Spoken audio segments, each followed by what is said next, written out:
question, oui. Ouais. Le sable bitumineux, pourquoi l'idée c'est du sable sale, les Américains? Ils ne veulent pas en avoir chez eux.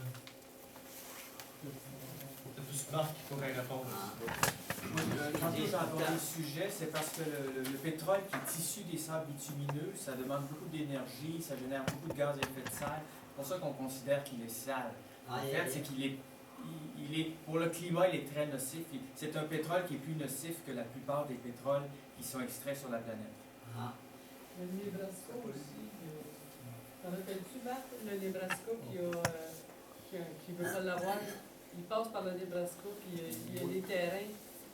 Soit c'est des marécages ou quelque chose, ils ne veulent pas l'avoir du tout, le Nebraska. Les mathématiques, ça, c'est un autre dossier légal. Oui, d'autres questions, oui, madame? Odette Sarrazin, coordonnatrice anodière pour le regroupement Vigilante Hydrocarbures Québec.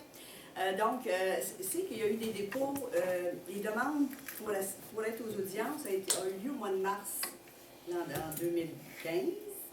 Est-ce qu'il va y avoir d'autres périodes où les gens vont pouvoir s'inscrire aux audiences ou maintenant les inscriptions sont faites puis les gens maintenant aujourd'hui qui sont ici ne peuvent plus être représentés?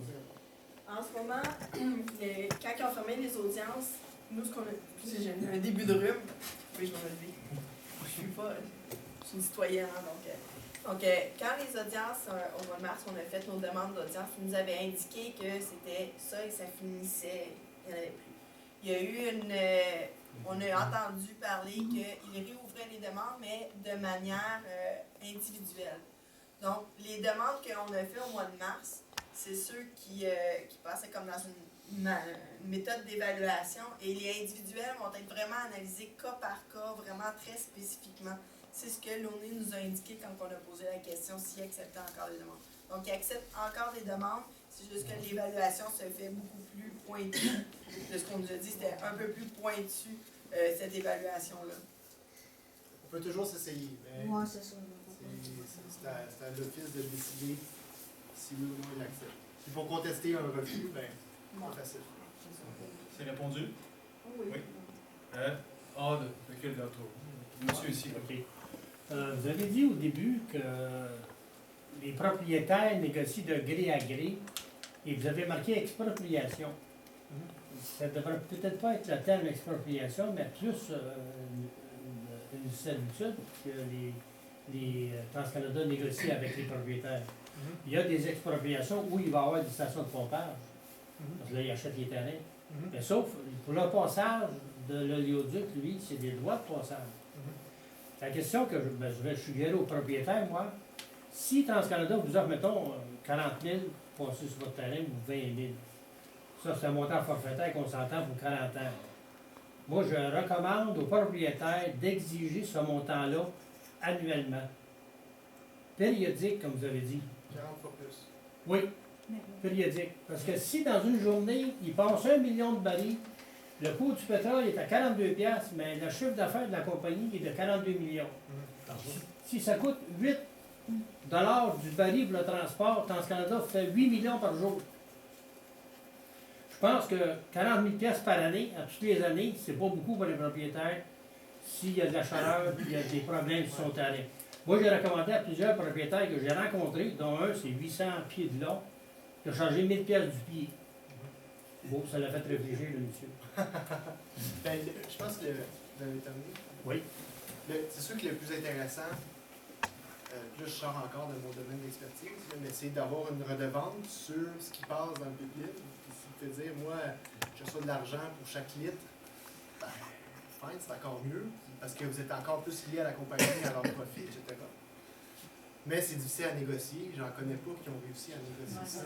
Parce qu'il faut commencer à négocier ça. Peut-être une province peut négocier ça. Il y a juste un point que j'aimerais juste rappeler, c'est qu'on a aussi l'UPA qui négocie en nom des propriétaires. Donc ça aussi, si c'est une chose que vous voulez, c'est important que vous téléphonez votre représentant, vos présidents de secteur, vos présidents de fédération et de leur indiquer que vous, ce que vous préférez comme propriétaire, c'est telle modalité si on le veut. En ce moment, on est plutôt à l'établissement de la pertinence du projet, mais la négociation, c'est eux qui le font et l'UPA, dans la Naudière et je sais dans les autres fédérations aussi, c'est déjà enclenché les processus de négociation. canaux de communication ne sont pas toujours là complètement, mais les processus sont déjà engagés. Donc, c'est important que les propriétaires indiquent vraiment, c'est vraiment ça qu'on veut. On veut vraiment vous aller en chercher plus. On veut vraiment, il faut que vous allez les appeler pour qu'ils se sentent appelés et qu'ils puissent avoir plus de poids quand ils vont aller négocier.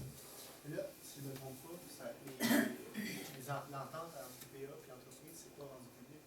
C'est pas fini non plus. C'est pas fini, Ils sont en c'est ça. négociation. Ils sont encore en négociation. Fait que l'UPA négocie. C'est pour ça que vous dites de gré à gré avec les propriétaires. Si l'UPA représente Ouais, c'est ça. 10 propriétaires, mais eux autres, ils ont une influence sur 10 Ben oui, propriétaires. c'est ça. Ça va être des montants exorbitants si les propriétaires veulent des redevances annuelles. Là. Ben, c'est toujours le même principe. Parce que Assumer, s'ils ouais. sont, mettons, après 40 ans, là, ils arrêtent de passer du pétrole, et s'ils sont 10 ans sans passer de pétrole, la servitude tombe à l'eau. Là. Parce que 10 ans sans utiliser de servitude, ça se passe légalement. Je vous pose la question. Une servitude, c'est. Oui. Normalement, ça n'a pas de fin. Oui, mais si elle a 10 ans Sauf sans. si- Non, non, sans sauf si on, utilisation. si on donne une fin à cette servitude-là. Et ça dépend toujours de qu'est-ce qui est écrit. Parce que j'ai écouté Protection du consommateur, je sais beaucoup, la facture, là, il disait qu'une servitude, si elle est 10 ans sans être utilisée, elle tombe. Mais là, on Parce tombe que c'est avec le un droit, il pipeline. tombe. Là, la chose, c'est qu'on est avec un pipeline et on est avec un autre droit. Une entreprise privée valide. On est... Oui, c'est ça, je suis d'accord. Mais c'est de là que c'est maintenant qu'il faut s'opposer au projet parce que Ah, il effectivement. y a la loi de l'ONE est déjà réglementée. Le pipeline, même si on. Tant que ça n'a pas été envoyé à l'ONE et que la compagnie ne dit pas, OK, c'est fini, même si c'est 10 ans de servitude, ça c'est l'ONE pour qui ici, mais l'ONE c'est au Canada, puis c'est l'ONE qui va dire, OK, c'est terminé. Juste Fait pour que, répondre ben- à votre question sur, justement sur la servitude, puis l'expropriation. Une servitude, c'est une partie du droit de propriété que vous vendez. Vous avez une terre, vous avez le droit de l'utiliser, vous avez le droit de la vendre, vous avez le droit de construire quelque chose dessus. Mais là, vous vendez un droit d'usage. Ouais. Donc, c'est une expropriation, on peut dire, là c'est des termes juridiques, mais on peut dire que c'est une partie du droit de propriété que l'Office national de l'énergie donnerait à l'ONE, donc c'est une forme d'expropriation aussi. Juridiquement, je suis pas d'accord avec vous. là. Monsieur ici qui était au suivant.